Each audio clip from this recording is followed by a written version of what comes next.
So he just goes back to c6.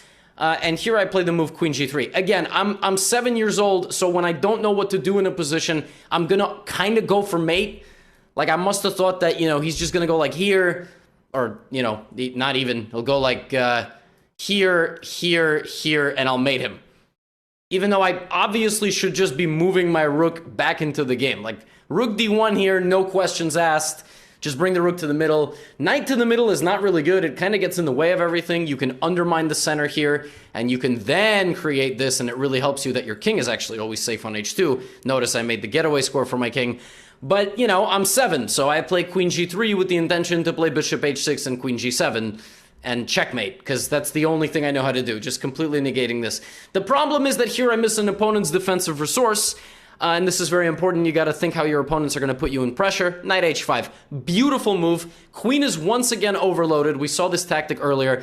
And now Joseph just goes a pawn up. I mean, very clean. Nice little tactic. Boom, boom. Beating up children. I move my rook to attack the queen. And here, Joseph must have known that 20 years later I would be a YouTube comedian, because now he employs danger levels. Actually, one might argue that Joseph is the original inventor of danger levels and plays rook to e1 check. Look at that fancy schmancy, converting the endgame into a pawn up queen endgame with a passed pawn. So the way you win this with black is you put the queen behind the pawn and you advance it.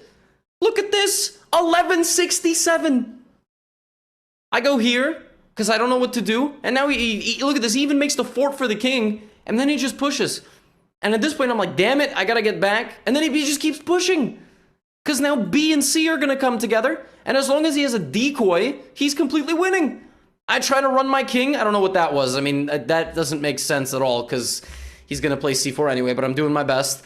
And then look at this, look at that beautiful move, which is why I needed to block the pawn a further distance from the back rank than 2 squares, because then I would be able to take this and still get back in time, but now I'm not able to. So I go queen d1, and then here I do something completely illogical, but I suppose this was my way of resigning, or I don't know, I trade queens? Which kind of doesn't make sense. Even if I could get my king to, like, even if I was able to get here, this is still completely lost because I'm glued to these pawns. Now, if I was somehow able to win both pawns, yeah, I would be surviving. But trading queens there was a... And listen, my opponent is probably also a child, so when you can get 2 queens, you have to. I mean, you gotta. And then he just mates me in the center of the board. But I won king of the hill, all right?